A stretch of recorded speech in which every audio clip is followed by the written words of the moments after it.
Hello guys, welcome to my channel Deepa education जे। आज मैं 1 और 2 सितंबर 2022 को रेलवे ग्रुप डी की जो परीक्षा हुई है उसका analysis paper first second third तीनों शिफ्ट में जो भी क्वेश्चंस आए हैं उनका आपको क्वेश्चंस बताऊंगी। इस क्वेश्चन को बताने से पहले मैं आपको पेपर का एक पूरा पैटर्न बताती हूँ कि किस टाइप का पेपर पैटर्न आपकी परीक्षा में आज का था और कल का था। तो सबसे पहले हम जानते हैं कि सिंपल पेपर था, पेपर ठीक था, ईजी था। ये देखिए, ये स्टूडेंट से मैंने जाकर सेंटर पे पता किया है, बहुत से स्टूडेंट्स ने बताया कि पेपर इजी था। मैथ्स में द्विघात समीकरण से प्रश्न थे, रीजनिंग मॉडरेट थी, science moderate question, GK basic question. यानी जिस भी अभ्यर्थियों ने प्रैक्टिस पेपर को सॉल्व किया है, पिछला जितना भी प्रैक्टिस पेपर है उसे सॉल्व किया है, तो उस बच्चों ने 75 से 80% नंबर स्कोर कर पाएंगे वो, और 75 से 80% उन लोगों ने स्कोर किया है। तो पेपर का ये कुछ ऐसा प्रारूप था। आगे हम आपको बताते हैं कि पेपर क्वेश्चंस क्या क्या थे। सबसे पहला क्वेश्चन देखते हैं। क्वेश्चन पूछा था कि भारत में मुख्य न्यायाधीश की नियुक्ति कौन करता है? तो राष्ट्रपति करते हैं। 124 अनुच्छेद 124(2) के तहत राष्ट्रपति सर्वोच्च मुख्य न्यायाधीश की नियुक्ति करते हैं। वर्तमान में राष्ट्रपति की बात करें तो द्रौपदी मुर्मू हैं। और इसके अलावा हम जो सबसे इम्पोर्टेंट बात करें वो है कि CAG या अटॉर्नी जनरल, इन लोगों की इनकी भी नियुक्ति कौन करता है? राष्ट्रपति करते हैं। उच्च न्यायालय के न्यायाधीशों की भी नियुक्ति राष्ट्रपति करते हैं। इसके अलावा सबसे ज़्यादा इम्पॉर्टेंट ये है कि कौन किसकी नियुक्ति करता है, कौन किसको अपना त्यागपत्र देता है। इससे संबंधित सिविक्स में एक प्रश्न आपकी परीक्षा में आ रहा है, तो आप इस क्वेश्चन को ध्यान रखिएगा। दूसरा क्वेश्चन है, कौन सा एंजाइम HCl की सहायता से पाचन करता है? तो पेप्सिन एंजाइम जो है वो HCl की सहायता से पाचन करता है। साइंस का क्वेश्चन था। दूसरे क्वेश्चंस की बात करें तो दिया था कि तरंग दैर्ध्य को किससे दर्शाते हैं। देखिए, क्वेश्चन कुछ ऐसा ही था। तो सबसे आपको पता है कि लैम्डा से इसको दर्शाते हैं, तरंग दैर्ध्य को लैम्डा से दर्शाते हैं। और बहुत इम्पॉर्टेंट भी है तरंग दैर्ध्य, और तरंग से क्वेश्चन बन रहा है, प्रकाश से बन रहा है, ध्वनि से बन रहा है, आपके इसे प्रश्न बन रहे हैं। तो फिर तरंग दैर्ध्य हो गया, अनुप्रस्थ तरंगे हो गए, इनसे प्रश्न आपकी परीक्षा में बन रहे हैं। फिर दूसरा क्वेश्चन था, बलवंत राय मेहता ने कितने स्तरीय पंचायती राज व्यवस्था की अनुशंसा की है? तो त्रिस्तरीय पंचायती राज व्यवस्था की अनुशंसा की है। और अगर इसकी बात करें तो ये भाग 9 में है, और अनुसूची की बात करें तो 11वीं अनुसूची में पंचायती राज व्यवस्था है और भाग 9 में है। ठीक, आगे फिलामेंट का गलनांक होता है। तो देखिए, फिलामेंट का गलनांक जो होता है वो उच्च स्तर का होता है। और अगर फिलामेंट की बात करें तो ये टंगस्टन का बना होता है। ये भी रिपीटेड क्वेश्चन है, आपकी परीक्षा में आ रहे हैं। रिपीटेड क्वेश्चंस की संख्या आप अपने पेपर में मानिए कि कुछ क्वेश्चंस ऐसे हैं जो रिपीटेड हो रहे हैं और आपकी परीक्षा में आ रहे हैं। तो ध्यान रखिएगा ऐसे टाइप के क्वेश्चंस का, आपकी परीक्षा में किस टाइप के क्वेश्चन आपकी परीक्षा में आ रहे हैं। आगे देखते हैं, 1969 में कितने बैंकों का राष्ट्रीयकरण किया गया? तो देखिए, 1969 में 14 बैंकों का राष्ट्रीयकरण किया गया। तो 1980 में 6 बैंक का राष्ट्रीयकरण किया गया था। इंपॉर्टेंट है। फिर दूसरा क्वेश्चन था, कौन सा अवार्ड 24 भाषाओं में दिया जाता है? देखिए, आपको पता है कि अगर 8वीं अनुसूची की बात करें तो हमारे टोटल जो है 22 भाषाएं हैं, लेकिन कौन सा ऐसा अवार्ड है जो 24 भाषाओं में दिया जाता है? तो देखिए, 22 वो जो 8वीं अनुसूची में है, और 2 और भाषा, यानी इसमें एक इंग्लिश और एक है राजस्थानी, यानी अंग्रेजी और राजस्थानी में दिया जाने वाला अवार्ड, और 22 यानी 24 भाषाओं में दिया जाने वाला अवार्ड जो है वो है साहित्य अकादमी अवार्ड। बहुत ज़्यादा इंपॉर्टेंट है, ध्यान रखिएगा। ठीक, आगे क्वेश्चंस की बात करें। देखिए, क्वेश्चन दिया था, किस प्रकार के वृक्ष वर्ष में एक बार अपनी पत्तियां गिरा देते हैं? तो पर्णपाती वृक्ष हैं, जब बसंत ऋतु आती है तो अपने सारे वृक्ष पत्ते जो होते हैं वो गिरा देते हैं। ऐसा प्रश्न आया था। फिर एक क्वेश्चन था कि भारत का जैव विविधता 2010 में कौन सा स्थान था? ऐसा क्वेश्चन था 2010 में, या सन का हो सकता है कि कुछ हो, तो लेकिन इसका आंसर है 10वां स्थान था। ठीक, एक सबसे इम्पॉर्टेंट अगर क्वेश्चंस की बात करें आपकी 8वीं अनुसूची में, वो सबसे ज़्यादा इम्पॉर्टेंट था कि 1967 में 21वां संविधान संशोधन द्वारा कौन सी भाषा जोड़ी गई थी? देखिए, ये जो है वो बहुत ही फेवरेट क्वेश्चन हो रखा है। अभी रीट 2022 की परीक्षा हुई थी, उसमें भी ये क्वेश्चन आया हुआ था। ध्यान रखिएगा, रीट 2022 के भी क्वेश्चन ये आया हुआ था कि 1967 में देखिए सिंधी भाषा जोड़ी गई थी। इसके अलावा मैं आपको एक ट्रिक बताती हूँ। 1992 की बात करें तो नमक यानी नेपाली, ठीक, ध्यान रखिएगा, नेपाली। म से मणिपुरी, ध्यान रखिएगा, मणिपुरी और 2003 में हो गया और क से हो गया आपकी कोंकणी।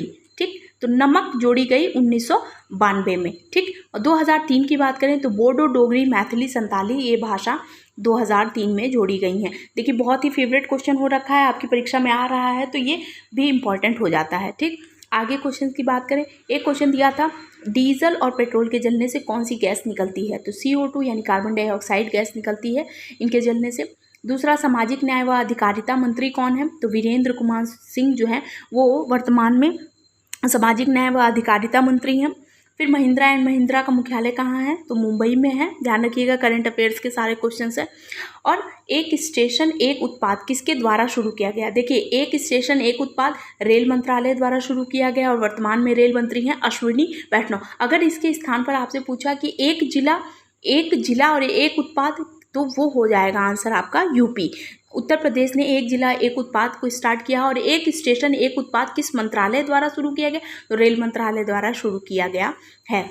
ठीक, ये क्वेश्चन की वैरायटी देखते जाइए। महिला आयोग की अध्यक्ष अभी रेखा शर्मा है, ये काफ़ी दिनों से महिला आयोग की अध्यक्ष हैं, इनका अभी कोई ट्रांसफ़र नहीं हुआ है महिला आयोग की, ये बहुत दिन से अध्यक्ष हैं। और आपके क्वेश्चन में देखिए ये रिपीटेड क्वेश्चन है, ये भी आपकी परीक्षा में आया है। एक क्वेश्चन दिया था स्वामित्व योजना संबंधित है, देखिए स्वामित्व योजना का अगर तो ग्रामीण क्षेत्रों के सरकारी सर्वेक्षण से इसका संबंध है। स्वामित्व योजना का संबंध ग्रामीण क्षेत्रों के सर्वेक्षण से है।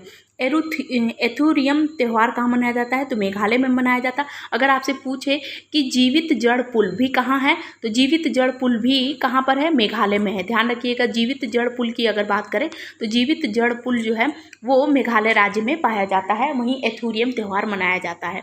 ठीक, आगे क्वेश्चंस देखते हैं, कुछ रीजनिंग के क्वेश्चन देखते हैं। देखिए रीजनिंग में ऐसा क्वेश्चन आया था 2,8,32, क्वेश्चन मार्क। तो देखिए यहाँ पे अगर हम देखते हैं तो गुणे 4 होता गया है, 8 चौको 2 चौके 8 हो गया, 8 चौके 32 हो गया। अब 32 में 4 का गुणा करेंगे तो 128। बेसिक क्वेश्चन आया है। देखिए दूसरा क्वेश्चन श्रृंखला सीरीज से ही था, आपका क्वेश्चन दिया था 11, 9, 18, 16, 32। अब देखिए ध्यान रखिएगा, इस क्वेश्चन को सॉल्व करते समय आप देखिए क्वेश्चन आप ऐसे सॉल्व कर सकते हैं। 11 है 9, तो यार पहले -2 किया गया, फिर 9 दूनी 18 गुणे 2, फिर -2 गुणे 2, क्योंकि 18 में -2 करेंगे तो 16, फिर 16 गुणे 2 32, फिर 32 में 2 माइनस कर देंगे तो आंसर क्या आ जाएगा 30। देखिए बहुत ही ईजी टाइप के क्वेश्चन आपकी परीक्षा में आज रीजनिंग में आए हैं। एक क्वेश्चन और दिया था 12C3, 24E5, 36G7। अब देखिए पहले आप संख्या को कर लीजिए, 12 दूनी 24, फिर 12 तियाँ 36, तो जाहिर सी बात है 12 चौक 48 हो जाएगा। एक आपका संख्या से सॉल्व हो गया। दूसरा यहाँ देखिए C दिया है, D को स्किप कर दिया, तो E दिया है, यहाँ पे F को स्किप कर दिया, G दिया है तो G के बाद E F G H को आप स्किप कर देंगे और आपका आंसर क्या आ जाएगा I। और यहाँ पर संख्या देख लीजिए 3, 2 5, 5 2 7, आगे हो जाएगा 9, तो आपका आंसर क्या हो जाएगा 48I9। ठीक, देखिए इस टाइप के परीक्षा में आपके प्रश्न आए हुए हैं। बीज गणित से प्रश्न थे, ध्यान रखिएगा बहुत ज़्यादा इंपॉर्टेंट है, बीज गणित से प्रश्न आए हुए थे। ठीक, आगे हम क्वेश्चंस की बात करें तो देखिए क्वेश्चन ये दिया था, ये तो बिल्कुल एकदम ये क्वेश्चन आ ही रहा है, ध्यान रखिएगा। आपकी परीक्षा में ऐसा क्वेश्चन दिया था कि x + 1/x = 3 है, तो थोड़ा सा हाँ, तो x² + 1/x² का मान, देखिए इसका एक बिल्कुल शॉर्ट ट्रिक है, a² - 2, ये फॉर्मूला लगता है a²। अब यहाँ पर देख लीजिए a का मान क्या दिया है 3, बस 3 रखा, 3 का स्क्वायर -2 यानी 9 - 2 = 7। ठीक, ये बहुत इंपॉर्टेंट भी क्वेश्चन है और आपकी परीक्षा में रिपीटेड भी है, हर पेपर में ये इस टाइप के क्वेश्चन आ रहे हैं। बस यहाँ जैसे यहाँ स्क्वायर दे दिया है तो कभी कभी क्यूब का मान, बस आप ये डिजिट याद रखिए, ये फॉर्मूला रखिए और आप अपने क्वेश्चन को सॉल्व कर सकते हैं। आगे क्वेश्चन की बात करें, एक बहुत ही इजी क्वेश्चन आया था, 200 का 18% क्या होगा, तो 200 का 18% क्या होगा, 200 का मतलब गुणा 18/100 कर दिया, प्रतिशत यानी 100 × 900, 100 दूना 200, 2 18 दूनी 36, तो आपका आंसर क्या आ गया 36। एक और क्वेश्चन आपका दिया था, बेलन का आयतन ज्ञात करें जिसका व्यास 12 सेंटीमीटर है। आपको पता है कि अगर ये देखिए एक वृत्त है, ये पूरा व्यास है, तो इस व्यास को हाफ करेंगे तो यही क्या हो जाएगी त्रिज्या, तो यानी हम इस पहले त्रिज्या का मान निकाल लेंगे 6। अब बेलन का आयतन क्या हो जाएगा πr²h, बस इसको मान रख दिया 22/7 गुणे 6। देखिए त्रिज्या का मान क्या है 6, 6 गुणे 6। अब देखिए 7 से आपने 7 को कट कर दिया और 6 छंग 36, 22 में 36 का गुना किया 792 आज क्या आयतन, बेलन का आयतन। ठीक, आगे क्वेश्चन एक ये क्वेश्चन दिया हुआ था x - 5 का स्क्वायर इक्वल टू 5x + 11। देखिए ये a - b के होल स्क्वायर, a - b के स्क्वायर पे ये सूत्र लगा x² प्लस, देखिए इसे सॉल्व कर लिया, बस इसे इस सूत्र में कन्वर्ट कर दिया।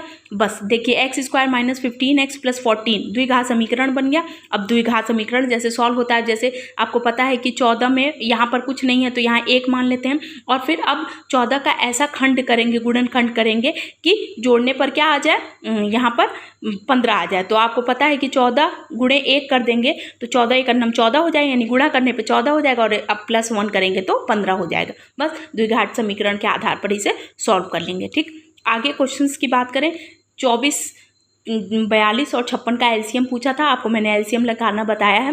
देखिए 24, 42, 56 को 2 से पहले कट करेंगे, 12 दूनी 24, 21 दूनी 42, 28 दूनी 56, फिर 2 से कट किया, 2 छंग 12, 21 2 से कटेगा नहीं, फिर 14 दूनी 28, फिर 2 से कट किया, 2 तिया 6, 21, 2 सत्ते 14, फिर 3 से कट कर दिया, 3 × 9 3, 21, 3 सत्ते 21, 7 को ऐसे उतार दिया, फिर 7 से किया। अब इसका क्या आ जाएगा, 2 गुणे 2 गुणे 2 गुणे 3 गुणे 7, 2 दूनी 4, 4 दूनी 8, 8 का 16, 8 तिक 24, 24 सत्ते 168। आंसर क्या आ गया 168, यानी 24, 42 और 56 का एलसीएम क्या होगा। और एलसीएम मैंने बताया था कि छोटा सर्वगुणाज होता है, यानी सबसे छोटा अगर सार्वगुणज की बात करें तो छोटा एलसीएम ही होता है, अगर बड़े सार्वगुणज की बात करें तो एचसीएफ होगा, यानी महत्तम समाव। द्विघात समीकरण से प्रश्न थे, ध्यान रखिएगा, द्विघात समीकरण से प्रश्न आपकी परीक्षा में आए हुए थे।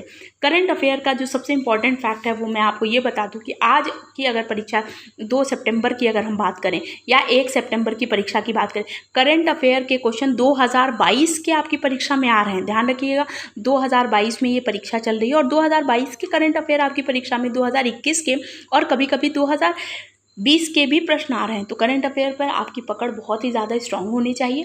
करंट अफेयर की अगली सीरीज़ मैं लेकर आऊँगी, जिसमें आपके बाकी मैंने सीरीज़ ला रखी हुई, जिसमें मैंने अगस्त का करंट अफेयर, जुलाई का, जून का सबका करा रखा है। आप एक बार रिवीजन कर लीजिए, उसे प्रश्न आपकी परीक्षा में आ रहे हैं। तो आई होप आपके लिए ये वीडियो बहुत ही ज़्यादा यूज़फुल होगी। तो जो भी व्यूअर्स इस चैनल पर नए हैं, प्लीज़ मेरे चैनल को लाइक कीजिए, सब्सक्राइब कीजिए, शेयर कीजिए। Thank you.